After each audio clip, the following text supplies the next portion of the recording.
Bismillahirrahmanirrahim. Assalamualaikum warahmatullahi wabarakatuh. Selamat pagi anak-anak. Bertemu lagi dengan Ustazah di sini dalam pembelajaran tema 6, subtema 3 tentang energi dan perubahannya. Nah, sebelum memulai pelajaran, hayya bina nabda darsana biqiraatil basmalah. Bismillahirrahmanirrahim. Baik, untuk pembelajaran pertama kita akan belajar tentang bahasa Indonesia dalam pembelajaran tentang menemukan informasi dari teks. Informasi dalam teks dapat ditemukan dengan cara yang pertama, membaca teks secara cermat. Yang kedua, mencari kata-kata penting dalam teks. Yang ketiga, melakukan wawancara. Dan yang keempat, menyusun pertanyaan tentang apa, di mana, kapan, siapa, mengapa, dan bagaimana. Sekarang coba kalian baca dan perhatikan teks di buku pena kalian pada halaman 149 sampai 150. Nah, setelah kalian membaca teks dalam buku tersebut, terdapat beberapa kata penting dalam teks. Misalnya, energi alternatif, fosil, energi bayu, panel surya, dan lain-lain. Nah, kata-kata penting tersebut kalian bisa menemukan artinya dalam Kamus Besar Bahasa Indonesia atau KBBI. Dengan mengetahui arti dari kata-kata tersebut, kalian bisa lebih memahami isi dari teks tentang kekayaan energi alternatif di bumi dan menemukan informasi di dalamnya. Nah, dari teks yang kalian baca tersebut, kalian dapat mencari kata-kata penting serta artinya. Kalian bisa memasangkan kosakata dengan maknanya berikut. Nah, coba kita kerjakan bersama-sama ya. Untuk yang pertama adalah kata biogas. Ada yang tahu apa itu biogas? Nah, dalam kolom sebelah kanan, biogas artinya adalah gas dari pembusukan kotoran ternak. Kemudian yang kedua, panas. Apa itu panas? Panas adalah energi yang berasal dari matahari. Kemudian turbin. Ada yang tahu turbin? Turbin adalah penghasil listrik dari gerak. Kemudian energi bayu. Energi bayu adalah kata lain dari energi yang berasal dari angin. Kemudian panel surya. Ada yang tahu panel surya itu apa? Panel surya adalah alat untuk mengubah energi matahari. Kemudian biofuel. Ada yang tahu apa itu biofuel? Biofuel adalah bahan bakar dari minyak nabati. Kemudian yang terakhir adalah briket. Briket itu adalah blok padat yang mudah terbakar. Oke, selanjutnya kita masih belajar dalam pembelajaran bahasa Indonesia tentang menyimpulkan informasi dari teks. Nah, setelah menemukan informasi yang terdapat dalam teks, kalian dapat menyimpulkannya. Nah, berikut adalah cara-cara atau langkah-langkah untuk menyimpulkan informasi dari teks. Yang pertama, menyimak atau membaca informasi dari teks dengan cermat. Yang kedua, mencatat hal-hal pokok isi informasi yang didapat. Yang ketiga, membuat kesimpulan informasi dengan cara menyusun pokok-pokok informasi tersebut menjadi kalimat yang baik dan benar. Oke, lanjut ke pembelajaran seni budaya. Nah, dalam pembelajaran seni budaya kali ini kita akan belajar tentang menghias gambar kincir angin. Kincir angin merupakan salah satu mainan tradisional yang digemari banyak orang. Kincir angin yang dimainkan biasanya dihias dengan warna-warna yang cerah atau dengan motif atau gambar tertentu. Gambar kincir angin akan indah jika dipadukan oleh unsur-unsur gambar, yaitu garis, bidang, dan warna yang tepat. Hal itu membuat kincir angin terlihat indah saat dimainkan dan bergerak saat tertiup angin. Baik anak-anak, kita menginjak ke pembelajaran matematika. Dalam pembelajaran matematika kali ini, kita akan belajar membandingkan dan mengurutkan waktu lama kegiatan. Nah, untuk menentukan lama waktu kegiatan, kalian dapat menentukannya dengan membuat selisih dari waktu selesai kegiatan dengan waktu mulai kegiatan, atau bisa dirumuskan lama waktu sama dengan waktu selesai dikurangi dengan waktu mulai. Kalian juga dapat membandingkan lama waktu dari setiap kegiatan. Dari hasil pembandingan tersebut, kalian dapat mengurutkan waktu kegiatan. Kalian dapat mengurutkan waktu kegiatan dari yang paling sebentar atau dari yang paling lama. Nah, untuk dapat memahaminya, kalian bisa membaca contoh di dalam buku pena kalian pada halaman 152 sampai 153.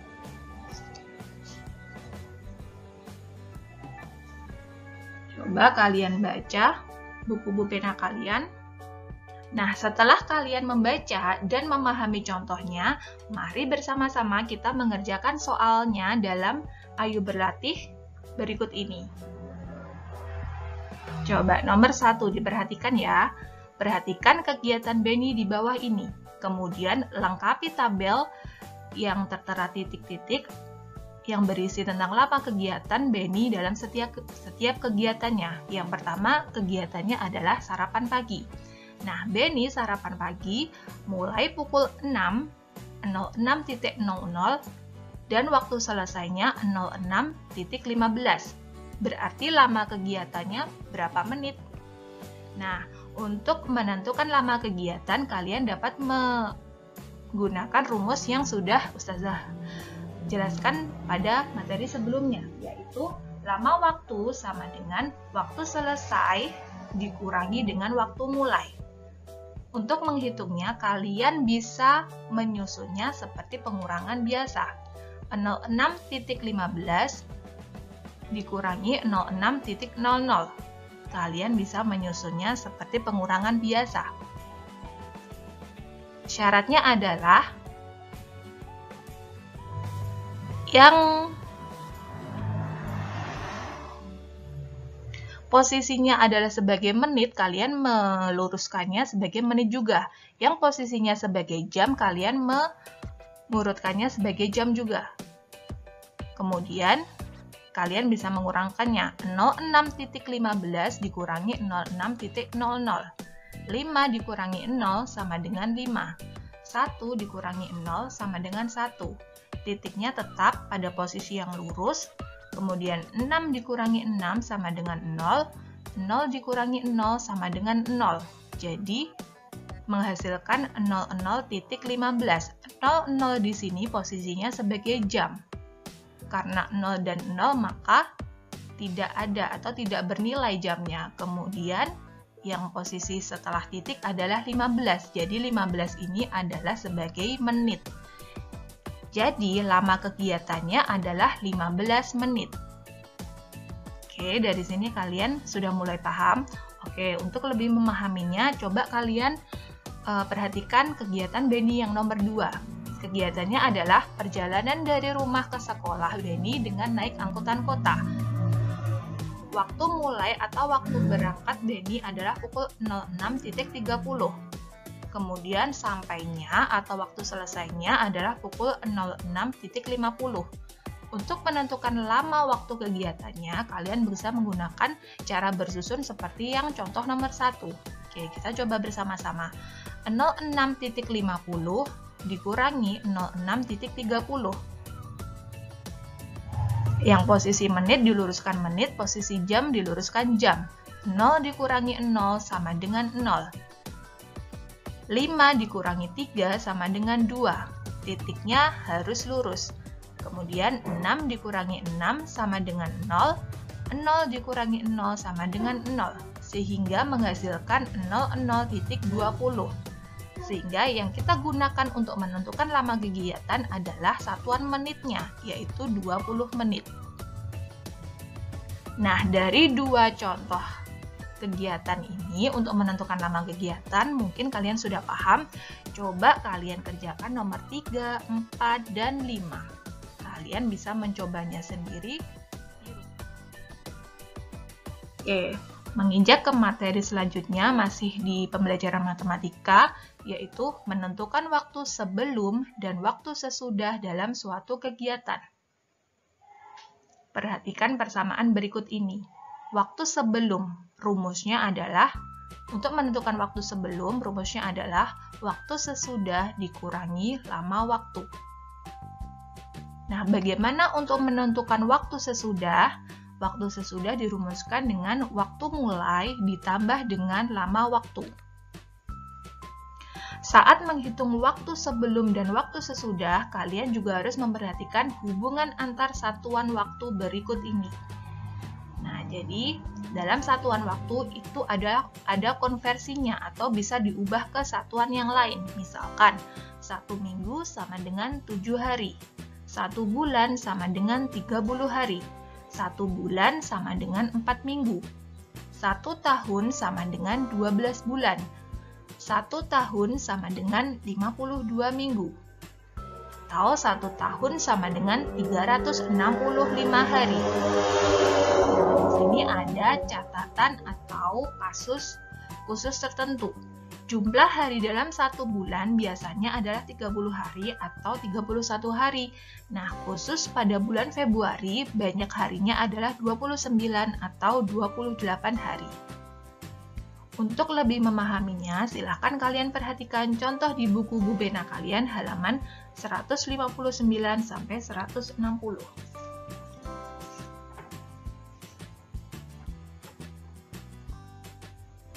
Nah, di situ ada contoh soalnya ya. Coba kita baca bersama-sama untuk contoh soalnya. Ayah Fitri ingin melakukan pembibitan tanaman jarak dari bibitnya. Pada tanggal 10 Januari 2019, Ayah Fitri menanam biji-biji jarak ke dalam polybag-polybag yang sudah disiapkan. Polybag-polybag itu diletakkan di tempat yang teduh. Setelah 60 hari, bibit-bibit jarak dalam polybag harus dipindahkan ke tempat terbuka agar dapat beradaptasi dengan lingkungannya sambil menunggu masa tanam tiba. Tanggal berapakah bibit-bibit jarak itu dipindahkan ke tempat yang terbuka? Solusi dari permasalahan tersebut dapat kita selesaikan dengan cara seperti di bawah ini. Untuk menjawabnya, perhatikan gambar kalender tahun 2019 di samping. Di sini ada kalender 2019 pada bulan Januari, Februari, dan Maret. Berdasarkan kalender di samping, 60 hari setelah tanggal 10 Januari 2019 adalah tanggal 11 Maret 2019. Jadi, Ayah Fitri memindahkan biji tanaman jarak ke tempat terbuka pada tanggal 11 Maret 2019. Dalam buku kalian adalah dengan cara manual atau dengan menghitung 60 hari atau menghitung secara manual dengan menggunakan atau melihat kalender. Nah, adakah cara lain untuk menyelesaikan permasalahan tersebut? Nah, coba perhatikan baik-baik. Selain dengan melihat kalender, kalian juga bisa menyelesaikan soal tersebut dengan persamaan atau rumus sebelumnya.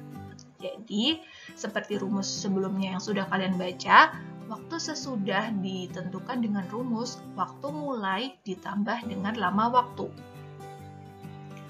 Nah, dari contoh soal tadi kita sudah mengetahui bahwa waktu sesudah adalah 10 Januari 2019 ditambah dengan 60 hari.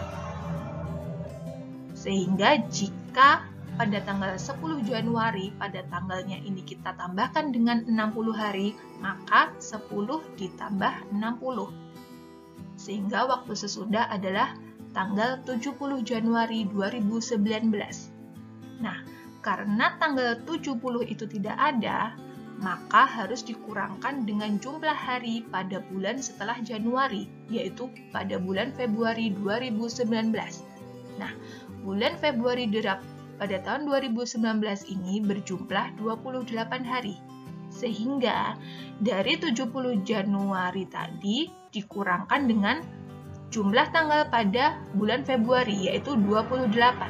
Jadi 70 dikurangi 28 sama dengan 42 pada bulan berikutnya, yaitu Februari 2019.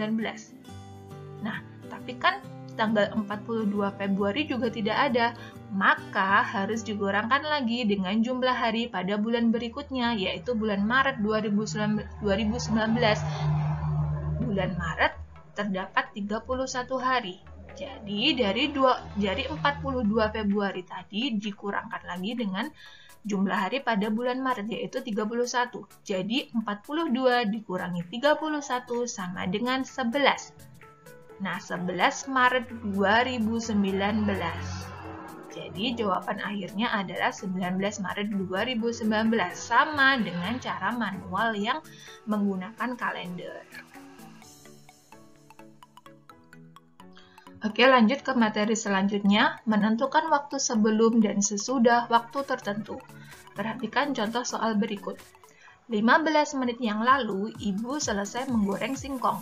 Jika sekarang pukul 10.00 pagi, pukul berapakah Ibu selesai menggoreng singkong? Nah, jadi kita menghitung waktu mundur. Penyelesaiannya adalah sebagai berikut. 15 menit sebelum pukul 10.00 dapat ditentukan dengan bantuan gambar jam berikut. Jadi untuk menentukan waktu sebelum atau sesudah waktu tertentu, kita dapat menggunakan bantuan jam. Kalian bisa menggambarkannya, kemudian menyelesaikan permasalahan tersebut. Jadi di sini ada waktu sekarang. Waktu sekarangnya adalah pukul 10 tepat.